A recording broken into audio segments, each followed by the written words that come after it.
Salut à tous et à toutes, on est de retour au Festival Geek Life au Mans dans notre espace conférence Geek Life Radio Alpa. Nouveau rendez-vous pour parler ensemble de la place des autrices dans la BD américaine. Je vous présente Marie-Paul Noël. Bonjour. Marie-Paul, tu es éditrice, tu travailles et traductrice, tu travailles dans l'industrie des comics. Tout à fait, oui. Tu es aussi militante, tu es une féministe, tu es une femme engagée, tu es une femme de combat. Je suis activiste, on peut dire même. Une vraie activiste. Ouais. Et toi, tu t'intéresses à ces femmes qui ont œuvré dans l'industrie de la bande dessinée américaine, qui ont participé à la création de nos personnages préférés, de nos super-héros préférés, et qui ont été complètement gommés par l'histoire de la bande dessinée américaine. Oui, parce que l'histoire a été majoritairement écrite par des hommes, donc forcément, tout de suite, c'est assez biaisé. Ouais, c'est pour ça qu'on croit que historiquement la BD est vraiment masculine et qu'il n'y a pas de femmes qui ont été présentes et que les femmes ne sont que des stéréotypes. Heureusement, depuis les années 60 quand même, ça a changé depuis et aujourd'hui la révolution, ça explose. Il y a énormément d'autrices et de femmes qui travaillent dans l'industrie aussi et qui ont des postes à responsabilité parce qu'il y a aussi des femmes, il y a beaucoup de femmes mais qui n'ont pas de poste à responsabilité. Quand on regarde le paysage éditorial en France, il y a très peu d'éditrices. Et en comics, il y en a une qui vient de monter sa maison d'édition en fin d'année dernière. Et il y a une éditrice chez Urban Comics, et c'est tout. Sinon, c'est que des mecs. On va essayer de ne pas faire de choses trop techniques pour les gens qui découvrent le sujet. Juste d'un mot, est-ce qu'aujourd'hui ça va mieux ? On a des autrices stars. Est-ce qu'aujourd'hui l'industrie des comics est plus respectueuse et inclusive de ces autrices qu'elle l'a été dans ce qu'on va voir ensemble ? Dans la reconnaissance des autrices, oui. Dans la rémunération et le traitement des autrices, je dirais qu'il y a encore beaucoup d'efforts à faire. C'est quand même déjà mieux, globalement. Mais oui, il y a clairement, en école de bande dessinée, par exemple, il y a énormément d'étudiantes aujourd'hui. C'est majoritairement des femmes qui étudient pour faire de la bande dessinée, aussi bien en France qu'aux États-Unis. Donc oui, ça va globalement mieux, mais il y a encore des efforts à faire. Voilà. Est-ce qu'on va parler ensemble de Wonder Woman à un moment ou pas ? Peut-être. Ah, ok. Ça dépend, est-ce qu'on se bat ou pas ? Mais oui, je parle de Wonder Woman parce que justement, Joyce Hummel a été une des autrices qui a été invisibilisée. Mais ça, je vais vous le dire un peu plus tard. Pour l'instant... On va faire le vocabulaire. Ouais, tout à fait. Donc effectivement, aujourd'hui, il y a de plus en plus de femmes qui sont autrices, mais au début des années 2000, il y avait quand même que 15%, en tout cas en France, qui faisaient de la bande dessinée, avec une précarité, vivant en dessous du seuil de pauvreté. Enfin voilà, c'est quand même auteur, c'est quand même un métier précaire et difficile, et quand on est une femme, c'est encore plus compliqué. La misogynie est toujours présente, il n'y a aucun problème. En bande dessinée en France, il y a un gros festival, vous avez entendu parler, c'est le festival d'Angoulême, qui est le festival un peu reconnu mondialement pour la bande dessinée. Chaque année, il y a un grand prix qui est élu. En 2016, avant qu'aujourd'hui ce soit les auteurs qui proposent une liste d'auteuristes à être élus, avant c'était le festival qui proposait une liste.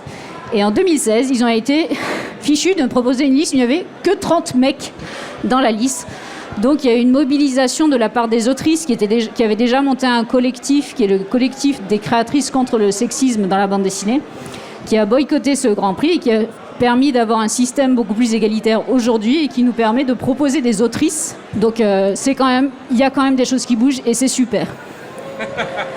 Un peu de positif, quoi. Oui, juste pour voir comment ça fait. Alors, je vous montre tout ce qui n'était pas bien et tout ce qu'il ne faut plus refaire et où est-ce qu'on en est aujourd'hui.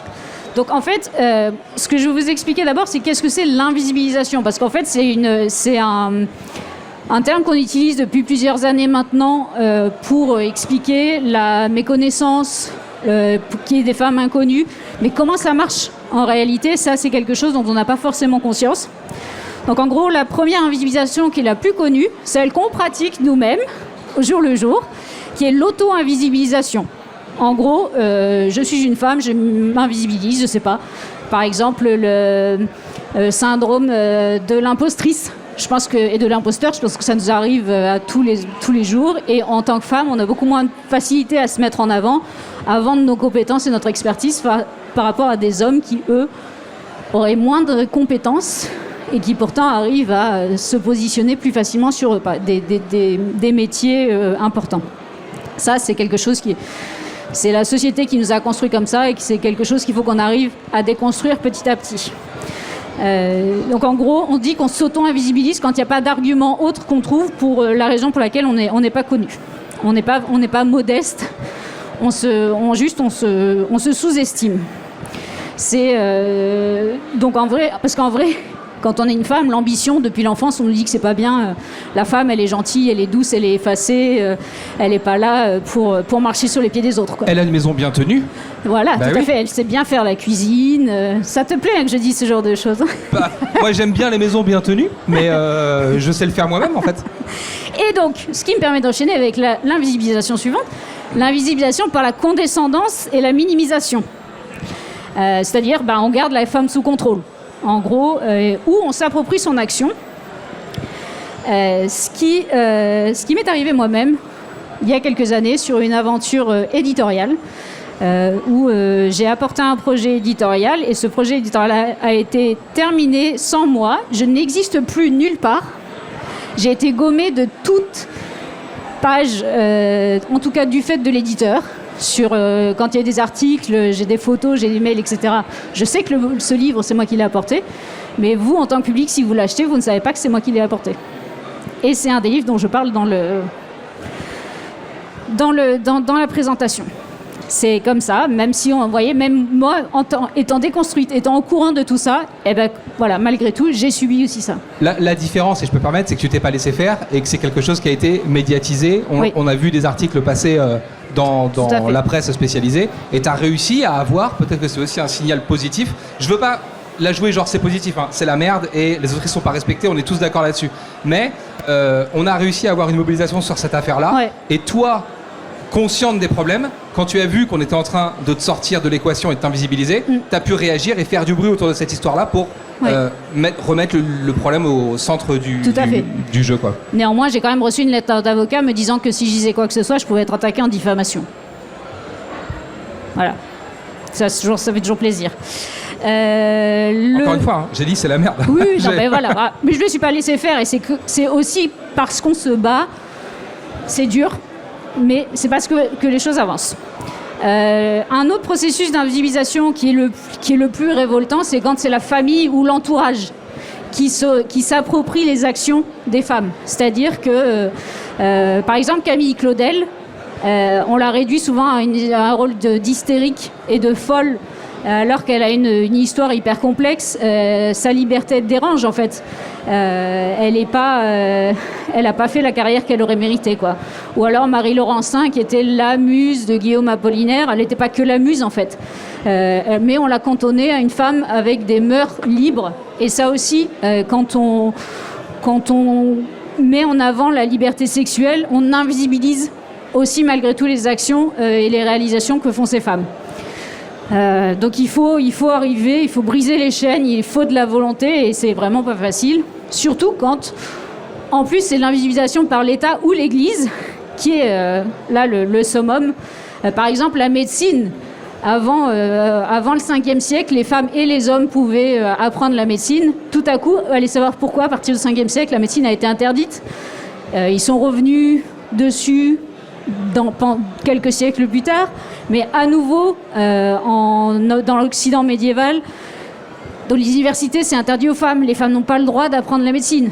Elles peuvent être sorcières et prodiguer des soins, ou elles peuvent être religieuses et s'occuper des gens quand il y a lors des épidémies, mais elles ne sont pas médecines, en fait. J'aime bien dire médecine ou médecine et pas médecin. Oui, ça aussi, ça fait partie de revisibiliser, redonner, utiliser les mots féminins des métiers, c'est important. Oui, donc on dit autrice, on dit pas auteur avec un E, par exemple.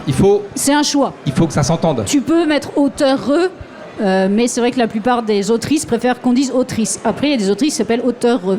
Voilà, c'est un choix. L'essentiel, c'est de féminiser, quoi.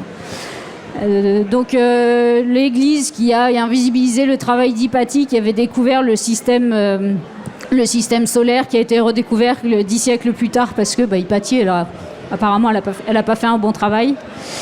Enfin voilà, donc c'est vraiment constamment se battre, essayer d'être reconnu. Il y a aussi l'invisibilisation des légendes noires. Vous vous demandez ce que c'est, sans doute. En fait, c'est juste on construit un mythe autour de l'action d'une femme. Aliénor d'Aquitaine, vous vous souvenez d'elle parce qu'on parle d'elle comme une femme fatale, elle aime les jeunes hommes et elle tue ses rivales, alors qu'en fait elle est tellement plus que ça.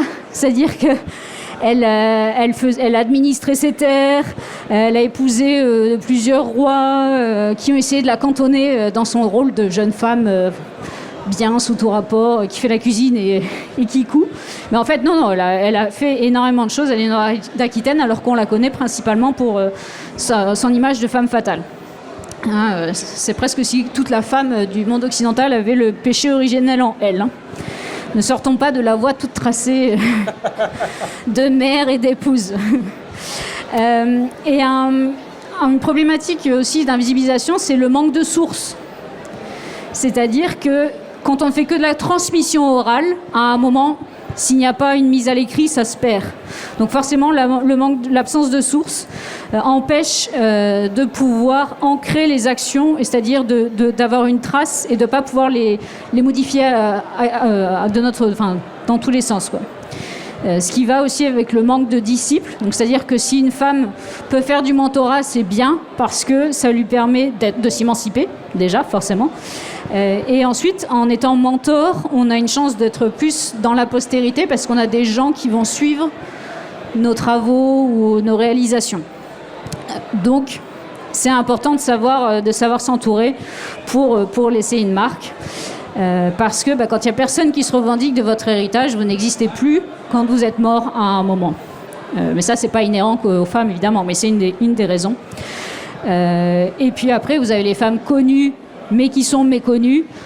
C'est comme je vous disais tout à l'heure d'Aliénor d'Aquitaine aussi. On sait juste un petit truc de en fait, tout ce qu'elle a fait. Il y a toute une partie immergée de l'iceberg qui n'est pas connue. Donc, au XVIIIe siècle... On est loin de nos super-héros préférés. On est loin des super-héros préférés. Néanmoins, Mary Darly était une caricaturiste. Je perds dans mes feuilles. Voilà. Ah bah bravo. Elle était artiste, caricaturiste, imprimeuse, graveuse, écrivaine et enseignante. Et elle a écrit le tout premier livre sur le dessin de caricature, qui est sorti vers 1762, destiné aux jeunes messieurs et dames. Et elle en Angleterre. Donc elle a été vraiment une des premières cartoonistes, puisque cartooniste en anglais, c'est le mot autrice. Nous, on n'a pas vraiment un terme littéral de cartooniste, mais voilà, c'est les autrices de dessin en tout cas. Donc elle est considérée comme étant la première et non Rodolphe, je ne sais jamais comment on prononce, Rodolphe Töpffer, qui est l'auteur qui était un auteur suisse, auteur de bande dessinée aussi, qu'on décrit comme étant un des tout premiers au XIXe siècle, mais Mary Darly était là avant. Et un deuxième exemple, également avant Töpffer, c'était Georgina Bowers. En fait, ces deux autrices, je les ai découvertes très récemment, il y a quelques mois, grâce au travail d'un historien justement de comics qui lui est anglais et travaille, c'est son champ de recherche et c'est lui qui nous a appris que ces deux femmes étaient des autrices de bande dessinée. C'est aussi comme ça qu'on arrive petit à petit, grâce au travail de recherche, d'historiens, d'universitaires, de retrouver, parce que sans archives, c'est hyper compliqué. Et si on ne connaît pas et qu'on n'a pas les sources, c'est difficile de savoir. Elles pouvaient signer leurs œuvres à l'époque, ce qui n'a pas toujours été le cas. À l'époque, oui, tout à fait. Elles signaient leurs œuvres. Là, il y a pas sa signature de Georgina, parce que mais à l'époque, elles signaient encore leurs œuvres. Vous verrez après que, en fait, ça a changé entre-temps. Aux États-Unis, dans les maisons d'édition de comics. Donc, Georgina Bowers, elle était une illustratrice de bande dessinée victorienne, et ça a été une des toutes premières femmes humoristes à être reconnue professionnellement. Et au début, pourtant, c'était pas gagné qu'elle soit illustratrice, puisque même si elle avait un grand lien avec les animaux et qu'elle adorait dessiner de faire des dessins réalistes d'animaux, de chevaux, de chiens, on lui avait déconseillé de dessiner des animaux, Mais et de faire de l'aquarelle, parce que tu comprends, l'aquarelle c'est quand même c'est plus doux, c'est plus joli. Bah, oui, c'est tout doux. Ouais, c'est ça. Ça correspond plus à une femme. Mais elle ne l'a pas écouté. Elle a dit prout. Et elle est partie étudier à la Manchester School of Art, ce qui est quand même assez épatant pour l'époque, parce que c'était pas forcément évident que des jeunes femmes puissent dire ça et aller étudier, quoi. C'est une formation qui souffrait de misogynie à l'époque. C'était compliqué d'être une femme et de rentrer dans une école d'art. C'était compliqué de faire des études tout court aussi, hein. Donc non, c'était...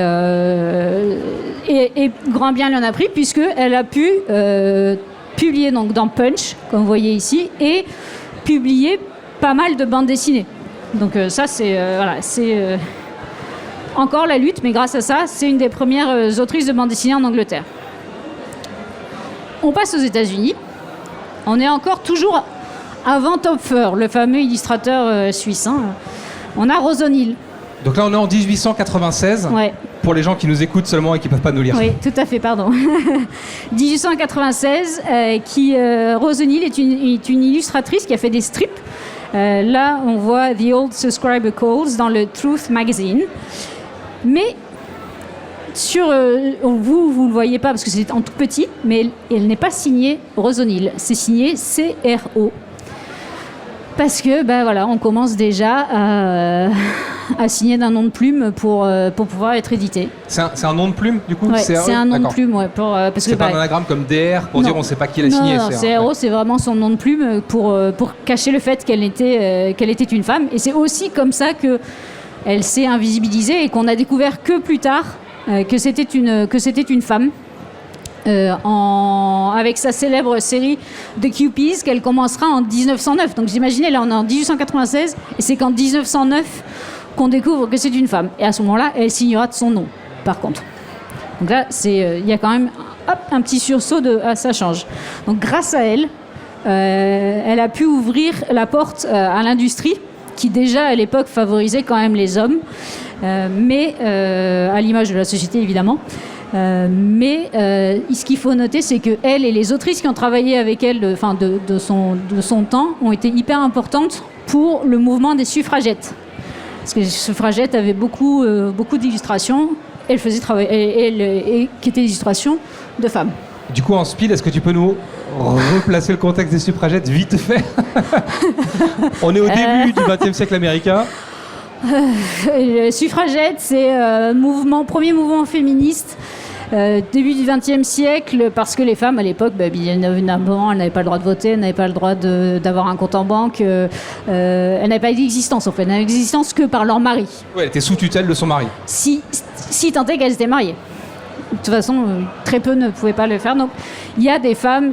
Elles ne s'appelaient pas encore féministes à l'époque. C'est venu un peu plus tard. Je me souviens plus exactement le terme. Il a été utilisé à partir des années 20, je crois. Mais voilà, clairement, c'est la première vague de féministes qui étaient habillées de vert et de violet. C'est pour ça qu'aujourd'hui encore, les mouvements féministes utilisent le vert et le violet comme couleur codifiée. Et elles se sont battues, en fait. Et elles se sont battues. Elles allaient mettre le bazar dans des bureaux de vote, à renverser les urnes parce qu'elles voulaient le vote, elles cassaient des gueules aux flics, en vrai, quoi. Il y a des rapports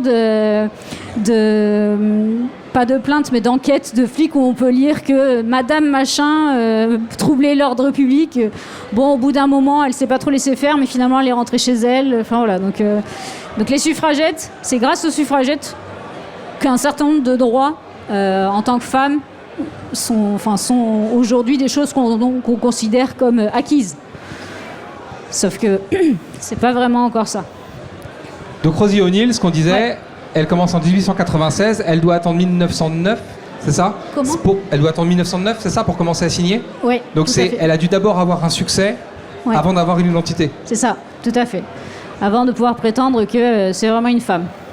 Je sais qu'on parle beaucoup des comics, mais je vous remets aussi un peu des autrices françaises, parce que c'est aussi des autrices qui ne sont pas connues ou méconnues, comme ici Jacqueline Rivière, qui est en fait la scénariste de Bécassine. En fait, Bécassine, on l'a attribué à son dessinateur, mais en vrai, c'est elle la scénariste. Encore une fois, par manque d'informations. en sachant que Bécassine est paru la même année que Little Nemo de Winsor McCay, qui est il y a une adaptation d'ailleurs sur Netflix en ce moment avec une petite fille d'un petit garçon de Little Nemo qui est vachement plus connue mondialement que Bécassine ne l'est, même si la figure de Bécassine, l'héroïne, elle est quand même assez reconnaissable et assez identifiable, en tout cas en Europe. Grâce à une chanson connue notamment. Oui. Ah, je suis désolé. Et de fait, avant de signer Jacqueline Rivière, elle utilisait elle aussi un nom de plume masculin. Elle s'appelait Bernard Latour. Voilà, donc c'est pour pouvoir justement pour pouvoir être édité, parce que là c'était pas de la bande dessinée mais c'était des romans. Mais c'est un phénomène qu'on retrouve encore aujourd'hui, quoi. Là, je fais juste un petit aparté pour dire qu'en 1909, c'est l'année où apparaît la première super-héroïne en France. Donc c'est Loisel, qui a été écrite par René d'Anjou, qui est sur l'affiche, vous voyez, c'est indiqué René et d'Anjou, parce que c'est un nom de plume en fait. Mais en vrai, c'est René et eux, donc c'est une femme. Donc encore une fois, là c'est très léger, mais néanmoins, c'est quand même une invisibilisation. Et le problème de Loisel, pourquoi je vous en parle en plus du fait que c'est la première héroïne, c'est qu'elle a été censurée par un monsieur très charmant qui s'appelait l'abbé Bethléem, qui a fait beaucoup de mal à la création en France. Donc il a décidé de censurer Loisel parce que vous comprenez, elle faisait sortir la femme de son foyer et donc de la cuisine. Et non pas parce que c'était une super-héroïne volante. Non, c'est juste parce que c'était un modèle d'émancipation pour les femmes. Et du coup, l'abbé, il a dit ah bah non, on te censure. Oui, c'est pas un problème de violence, c'est juste que on a estimé qu'elle n'était pas, en tant que femme, à sa place. C'est ça. Dans un rôle d'héros, en fait. Ouais, c'est ça. Donc, je vais vous reparler après de l'abbé Bethléem, et vous allez comprendre pourquoi ce n'est que la petite pierre d'un code qui va censurer énormément d'éléments pendant des années en France. À la même époque, donc dans les années 1910, il y a énormément de revues pour l'électorat féminin, mais lues par tout le monde. Mais néanmoins à destination d'un lectorat féminin. Donc il y a la semaine de Suzette qu'on a vu tout à l'heure avec Bécassine. Il y a Fillette dans lequel il y a les Spiègles Lily, il y a Lisette, Mireille, Âme Vaillante, Bernadette, Lynn. Enfin voilà. À l'époque, il y avait énormément de publications pour les femmes et les filles, et de nombreuses aussi séries sentimentales qui ont été publiées dans des revues. Ou comme après-guerre, le feuilleton qui s'appelait 13 rue de l'Espoir dans le journal François, et des romans dessinés en France, ou les fameux romance comics aux États-Unis, mais ça c'est un petit peu plus tard. Mais en tout cas voilà, à cette époque-là déjà le lectorat féminin est très présent, mais on s'en souvient très peu au final. Donc c'est vraiment dommage. Ici je vous montre pas l'œuvre d'une autrice mais d'un auteur, pour vous expliquer qu'à l'époque, avant ce strip-là, qui est donc de George McManus, les Newlyweds, les hommes et les femmes étaient graphiquement traités de la même manière. C'est-à-dire que il n'y avait pas d'attribut particulier, on n'avait pas une beauté fatale et un homme lambda, on va dire. Non, tout le monde était pareil. Sauf que ça change avec justement cette série-là de Newlyweds en 1909. Décidément, 1909, c'est une sacrée année quand même. Vous ne pouvez pas nous voir, vous qui nous écoutez, mais ici, les traits sont vachement plus caricaturaux pour accentuer l'effet comique, puisqu'il s'agit d'une série humoristique. Et la femme est particulièrement belle. Elle se retrouve en opposition en fait avec le personnage masculin qui lui a un côté un peu grotesque. Donc voilà, donc là c'est le point de départ de l'opposition du masculin et du féminin, qui se retrouve notamment en 1913 dans la série à succès de la famille Illico. La seule exception de la femme belle dans ce genre de série, ça va être le rôle de la mère de famille par exemple, qui a un corps séduisant malgré tout, mais elle a un visage comique.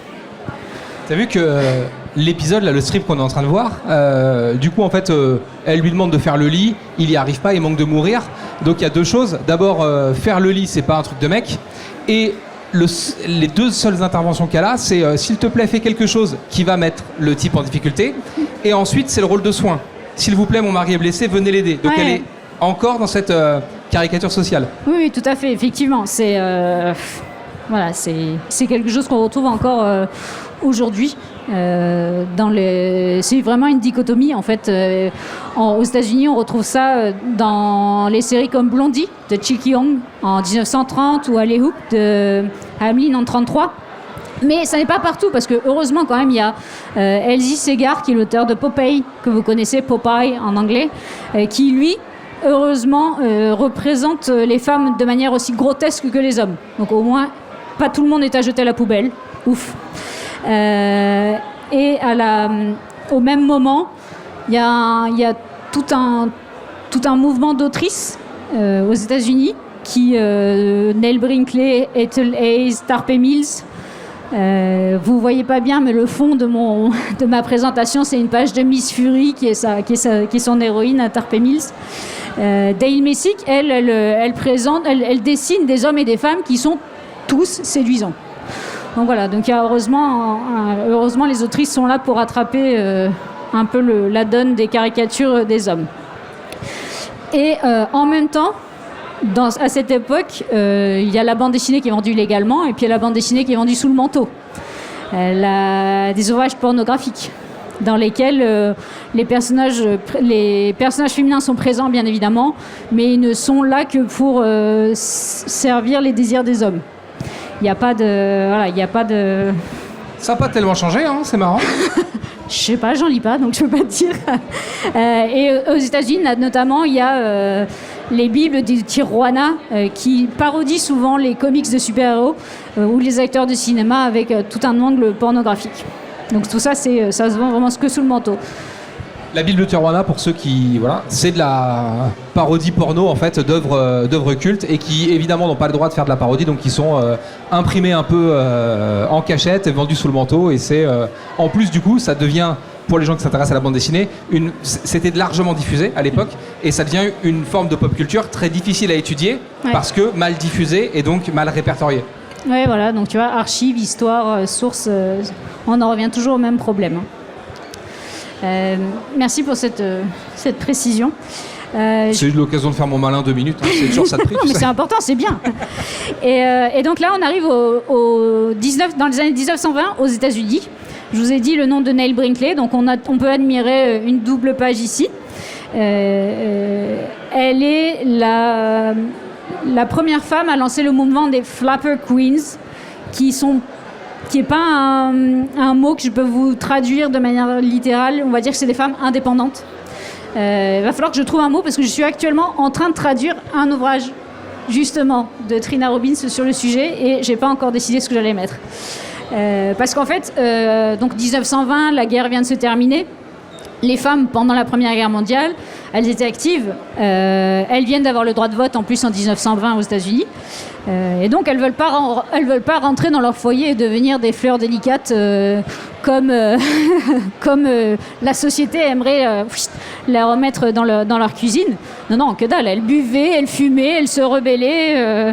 Voilà, elles vivaient leur meilleure vie, quoi. Et donc, les Flapper Queens sont racontées dans ces ouvrages, dans American Weekly, qui était un grand journal à l'époque. Et Nell Brinkley a d'ailleurs été considérée longtemps comme la première autrice de comics aux États-Unis, alors qu'en fait, on voyait que je vous ai déjà dit qu'il y en avait eu d'autres avant. Parce qu'elle a réussi à s'entourer de plein d'autrices. Elle a fait une émulation en fait d'autrices qui ont dessiné un peu le même genre, le même style. Donc elle a été une belle mentor et on se souvient bien d'elle grâce à ça. Et du coup, elle ne s'est pas auto-invisibilisée. Elle signe son nom, elle est publiée chaque semaine. Chaque semaine. Voilà. Et elle a des disciples. Ce que tu disais tout à l'heure. Parfait. Mais malheureusement, il y a le crash de 1929 qui arrive. Tout s'écroule. La Seconde Guerre mondiale arrive juste derrière et la vie des Flapper Queens, malheureusement, disparaît, puisqu'en fait, les hommes et les femmes se retrouvent à devoir fournir le même effort que pendant la première Seconde Guerre mondiale, tout en gardant évidemment l'inégalité entre hommes et femmes, sinon ce serait pas drôle.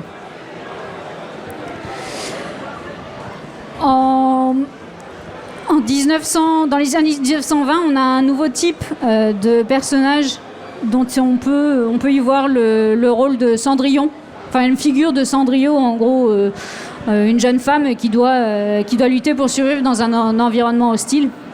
Ici, le strip qui est présenté, c'est Winnie Winkle de Martin Brenner, je ne sais pas comment ça se prononce, qui était publié dans le Chicago Tribune, qui ouvre la voie en fait à ce type d'héroïne.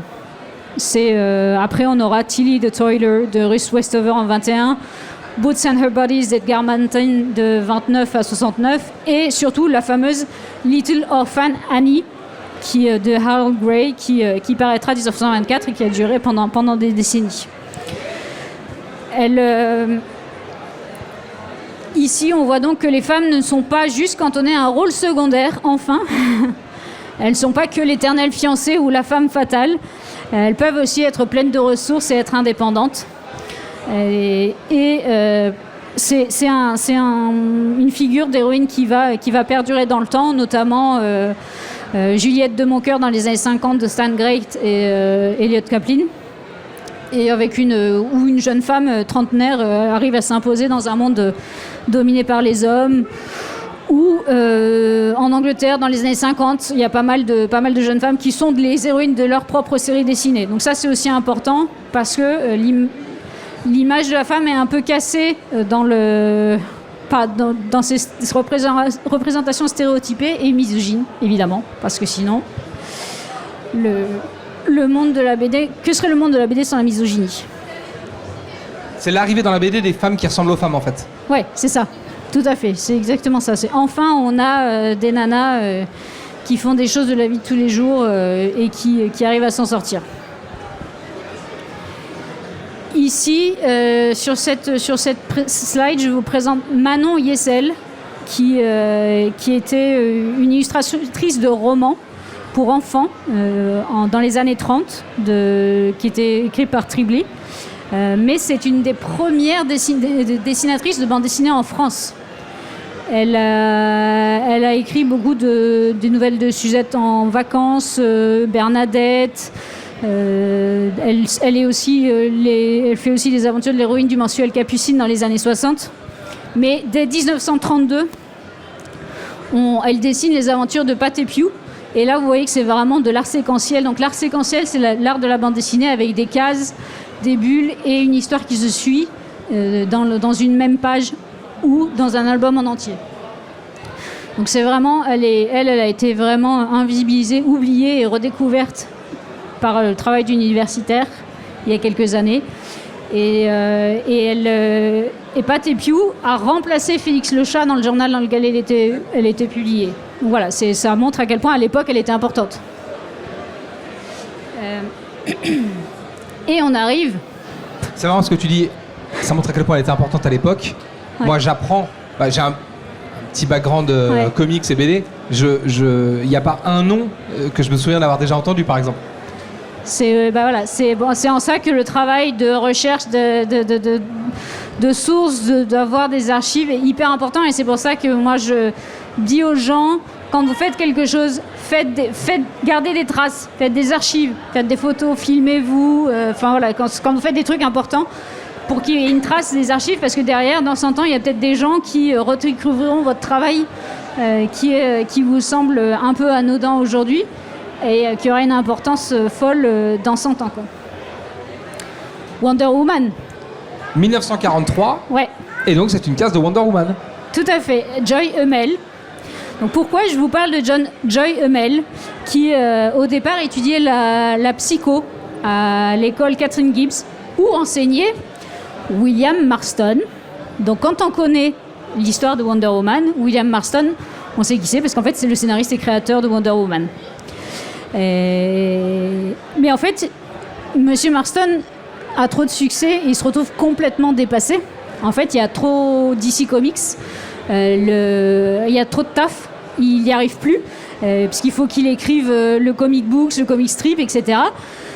Donc il a besoin d'aide. Et à qui est-ce qu'il fait appel? Il fait appel à une de ses étudiantes, qui s'appelle Joy Hummel, sauf qu'on ne saura jamais que c'est elle qui a dessiné. Oui, parce qu'il continue à signer les BD William Woolston Marston. Et donc on a des BD avec plusieurs styles différents qui sont signés par le même type, parce qu'elles sont produites par différents auteurs, mais de nombreuses autrices. Tout à fait. Et donc du coup, pourquoi j'ai choisi Joy Hummel en particulier? C'est parce qu'en 1946, donc 3 ans plus tard, elle a bossé pendant 3 ans de manière totalement sous cap, invisibilisée. Elle est enfin créditée parce que Marston est malade et qu'il ne peut plus, écrire. C'est à cette condition uniquement qu'elle commence à être créditée et reconnue comme étant, en plus comme étant scénariste de la série. Mais c'est loin vraiment d'être la seule invisibilisée de l'époque. Je vous ai déjà cité les autrices avant, et c'est à ce moment-là que les pseudos masculins explosent pour les autrices, parce que prenons l'exemple de Dale Messick, qui avait une série qui s'appelait Brenda Star, qui a été refusée par le rédac-chef du Daily News à Chicago, qui faisait partie du Chicago Tribune New York Syndicate, parce que, je cite, il a tenté une fois une autrice de comics et n'en a plus jamais voulu. Ok, voilà. Donc les autrices étaient obligées, Tarpe Mills, Dale Messick, CMS, Roland Patnaud, tout ça, ce sont des pseudos d'autrices qui ont dû prendre des pseudos pour pouvoir être édités et publiés. Je peux me faire l'avocat du diable? Est-ce que les auteurs de tout genre confondus signaient beaucoup leurs œuvres dans la BD américaine à cette époque-là? Tu vois, je m'intéresse aux autrices, donc je sais pas. S'il y a eu un procès sur Siegel et Shuster, par exemple, pour la création de Superman, c'est aussi parce que ils n'ont pas été reconnus par auteur, simplement parce qu'ils n'étaient pas nommés dans la BD. Oui, tout à fait. Est-ce que du coup, c'était pas plus facile pour invisibiliser les gens? Non. Tu mets Oui, mais ces mecs-là, ils bossaient. Ils étaient publiés. C'était des mecs, ils étaient publiés. Les autrices, elles étaient obligées de prendre des pseudos masculins, sinon elles n'étaient pas publiées, elles ne bossaient pas. En fait, donc c'est double peine en fait pour les autrices, quoi. Et donc c'est comme ça qu'on se retrouve dans les années 40, toujours à s'auto-invisibiliser pour pouvoir travailler. Et donc, est-ce que tu connais la petite anecdote de Jean Goodman? Pas encore, mais j'ai l'impression que on va en savoir plus dans quelques minutes. Donc Jean Goodman, dans les années 40, c'était la copropriétaire de Marvel. Donc on est sur un gros empire quand même, moins important qu'aujourd'hui quand même, et c'était la cousine de Stan Lee. Elle éditait Miss America, et du jour au lendemain, elle a disparu de la gestion de la maison d'édition, et on n'en sait pas plus. Elle n'existe plus, alors qu'elle était copropriétaire de la maison d'édition. Jean Goodman, RIP. En même temps, côté héroïne, il y avait des héroïnes.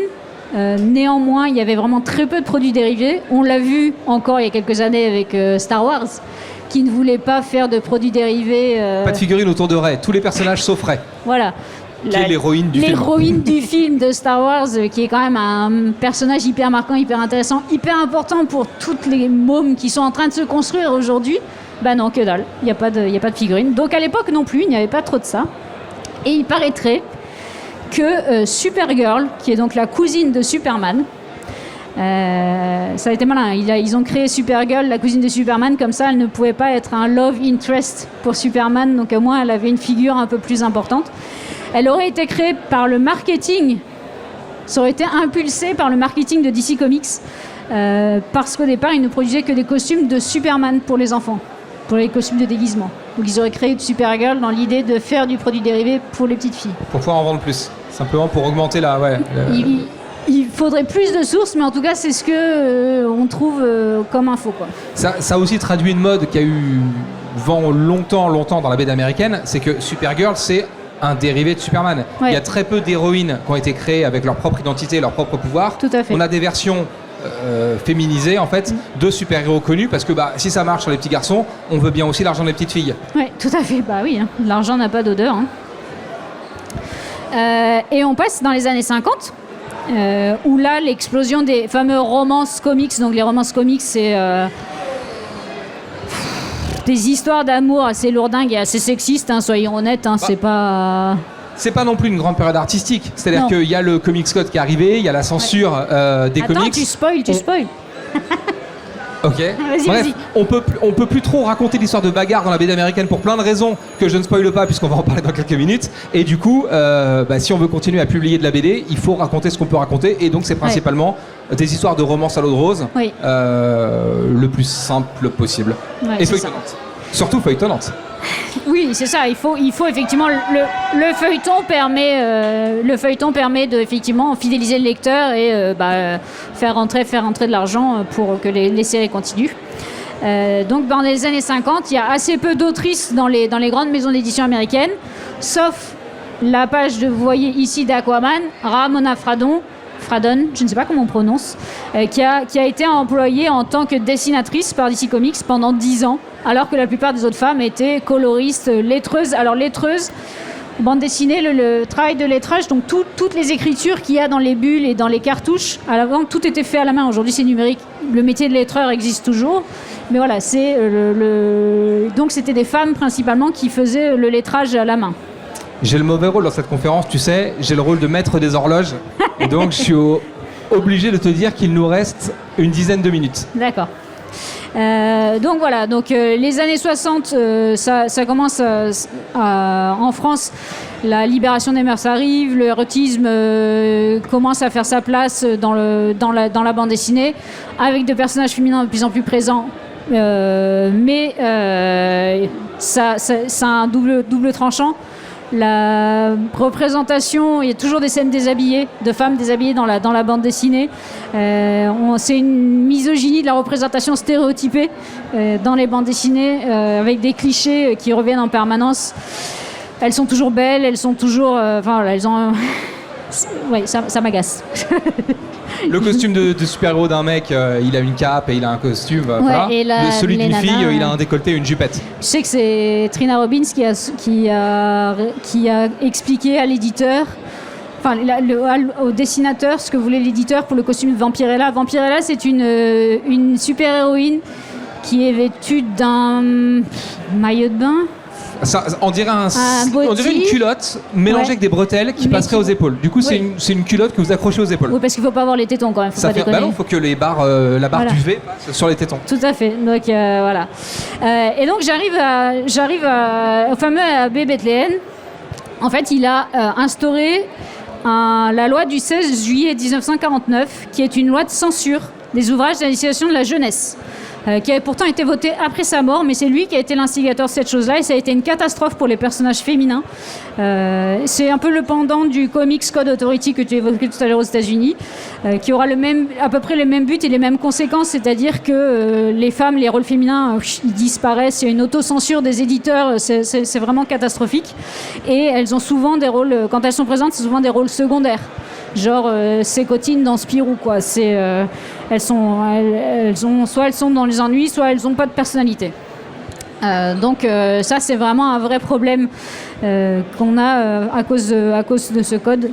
Néanmoins, il y a quand même quelques bandes dessinées qui existent là. Les jumelles de Jeanine Lay et Henriette Robitaille, qui a duré pendant 20 ans. Et on a des héroïnes qui sont indépendantes, fortes et qui ne vivent pas à travers le prisme d'homme. Donc ça, heureusement, il y en a quand même quelques-unes, quoi. J'accélère parce qu'effectivement, à la fin des années 60, dans Wonder Woman, qui était super pendant la Deuxième Guerre mondiale, elle se quand même retrouve des caricatures sexistes et les représentations, les personnages qui deviennent un peu mineurs au final par rapport aux personnages de Batman, Superman, Doctor Strange qui prédomine, tout ce qui est Miss Marvel, Miss Hulk, Batgirl, Batwoman et Dazzler arriveront plus tard et qui reprendront un peu de corps dans la représentation féminine. Mais voilà, entre les années 50-60, c'est assez catastrophique pour la représentation des femmes et des héroïnes. Heureusement, en 67, on a Marie Séverin qui va travailler avec Stan Lee sur la planche que vous voyez qui est Doctor Strange, des Strange Tales chez Marvel, qui était alors jusque-là que coloriste, lettreuse et chargée de réparer ou de reproduire les originaux qui arrivaient abîmés. Parce qu'à l'époque, il n'y avait pas encore les ordis, les scanners, etc., où toute personne bossait en numérique. Donc tout arrivait par la poste et forcément, vous imaginez bien qu'il y avait des catastrophes d'originaux qui étaient tout pétés. Et donc elle est repérée par Martin Goodman, à qui appartenait Marvel à l'époque, qui suggère à son neveu Stan Lee, décidément Stan Lee il a des connexions, de dessiner des épisodes de comics, alors qu'en vrai elle bossait déjà pour Stan Lee chez Atlas, qui était une ancienne maison de distribution chez Marvel. Et voilà, donc Marie Séverin fait partie de ces autrices qui ont pu, dans les années 60, bosser sur des séries de super-héros masculins. Il y a ça aussi qui est important, c'est on cantonnait aussi les femmes aux représentations féminines et d'héroïnes. Et surtout, point important, c'est qu'au fur et à mesure de travailler sur cette série, elle commence à écrire le scénario en collaboration avec Stanley et Roy Thomas. Donc voilà, on voit le switch. On a la catastrophe du Comics Code Authority, mais on voit quand même un switch au niveau professionnel qui avance et qui nous permet d'arriver dans le mouvement hippie et les années 70. Juste en speed, elle est sur Doctor Strange, qui à l'époque n'est pas du tout un personnage secondaire pour Marvel. C'est un personnage extrêmement important. On est dans une vraie mode de l'ésotérisme. Ouais. Et du coup, c'est ce que tu dis, non seulement elle arrive sur un personnage masculin, mais qui n'est pas, voilà, qui est en haut du catalogue chez Marvel. C'est une place importante pour Marvel Comics. Oui, c'est hyper bien. Donc on se dit que il y a un sursaut et ça va... On va y arriver. Et pourquoi je vous présente les années 70 ? En fait, les années 70, c'est l'émergence de la contre-culture aux États-Unis, le mouvement hippie et la bande dessinée qu'on appelle underground. Donc la bande dessinée alternative, indépendante, qui ne fait pas partie des grands Marvel, des super-héros de DC Comics, etc. Dans laquelle les auteurs, puisqu'au début c'est vraiment que des auteurs, peuvent raconter tout ce qu'ils veulent, avec bien évidemment... encore une fois, des représentations hyper sexistes. Malgré le fait qu'on soit dans la bande dessinée indépendante, underground, on pourrait se dire qu'enfin il y aurait un sursaut. Non, c'est toujours la même misogynie qui est là. Ce qui permet à ce que des autrices prennent à bras-le-corps le problème et s'allient avec un éditeur qui s'appelle toujours, et qui existe toujours, Last Gasp. Donc il y a 6 autrices, il y a Trina Robbins, Aline Kominsky qui vient malheureusement de décéder il y a quelques semaines, Patricia Mudan, Sharon Mudal, etc., qui fondent une œuvre hyper importante pour l'histoire des comics américains féminins, qui s'appelle Women's Comics, il n'y a que des femmes qui ont contribué à cette œuvre-là, qui a compté 17 parutions en tout pendant 20 ans. En fait, il y a eu des problèmes de censure, des problèmes de financement, etc. La particularité, c'est que chaque numéro était dirigé par une autrice différente. Et il y a eu à peu près plus de 100 autrices qui sont passées dans les pages de ce collectif. Et un homme. Elles s'en sont rendues compte des années plus tard, parce qu'à l'époque, il n'y avait pas Internet. Donc un mec a pris un pseudo féminin pour pouvoir être publié dans Women's Comics. Et voilà, donc ce titre-là est hyper important parce que elles en avaient marre de voir les représentations sexistes et clichés, et elles ont parlé de leurs propres histoires de meufs. Elles parlaient d'avortement et une histoire lesbienne. Voilà, elle parle de tout, autre chose que la femme est cantonnée à un rôle secondaire. Donc ça, c'est important. L'autrice reprend le pas sur sa propre histoire. Et en même temps, il y a aussi Tits and Clits, qui est sorti par Joyce Farmer et Lynn Chevely. Il y a Twisted Sisters de Aline Kominsky et Diane Noumin. Et le premier comics lesbien qui est sorti, qui s'appelait Come Out Comics de Mary Wings. Donc voilà, donc la BD underground permet un champ d'expression que ne permet pas la bande dessinée plus grand public. Et en France, j'explique juste, en France, donc ça, le Women's Comics c'était 72. En 76, on a Anana, qui est publié et qui a un peu le pendant de Women's Comics en France. Il y a notamment des autrices américaines qui ont participé. Trina Robbins a participé à ce magazine-là, dans lequel là il y avait aussi des hommes, parce qu'il y avait des auteurs homme dans la création. Anana a été créée par Jeannie Guillerez, qui était l'ex-femme de Jean-Pierre Dionnet, qui a fondé le magazine Métal Hurlant à l'époque.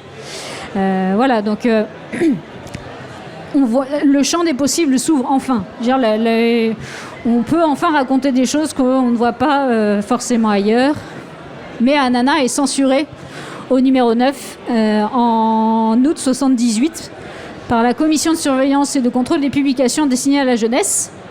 La commission qui a été lancée par la loi du 1949 de l'abbé Bethléem, parce que le thème du magazine était l'inceste.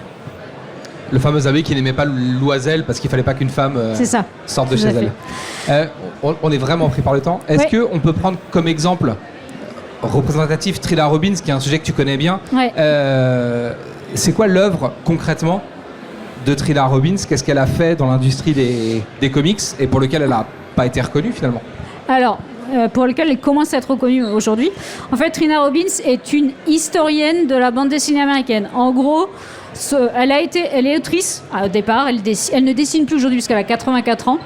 Elle a dessiné énormément de bandes dessinées, mais elle est surtout reconnue pour son travail d'historienne, de recherche, de revisibilisation des autrices, de certaines autrices que je vous ai présentées aujourd'hui. C'est grâce à elle qu'il y a pas mal d'autrices américaines qui émergent et qui sont reconnues et connues.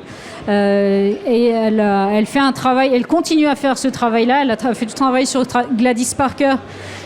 Je ne vous ai pas présenté parce qu'il faut faire des choix en une heure. En recherchant, on est à 400. Ouais, on a 400 noms d'autrices, donc ça, je peux occuper quelques heures encore. Mais voilà, donc elle est hyper importante pour ça et elle a permis de faire émerger un matrimoine BD et non pas un patrimoine BD, qui est hyper important pour les États-Unis et qu'on essaye de développer en France et dans d'autres pays européens, l'Italie, l'Espagne, la Suisse, dans des pays où la bande dessinée est importante en production et lectorat. Donc voilà, c'est en ça que Trina a su. Et c'est sur un de ces livres que je travaille actuellement, justement sur la période des Flapper Queens, qui sortira en fin d'année. Le livre sur Trina, il n'est pas sorti encore? Le Flapper Queens, non, bah non, je commence la traduction. J'en ai tellement entendu parler. J'étais persuadé que c'était une publication. Non, pas encore. Donc voilà, et pour finir, la planche que vous voyez à l'écran, c'est Alison Bechdel, qui est une autrice américaine importante, peu connue en France, mais qui fait partie du trio du Grand Prix d'Angoulême. Là, donc on croise les doigts que ce soit elle qui soit élue. Après, la Canadienne Julie Doucet, qui elle aussi est une autrice de bande dessinée et qui a fait...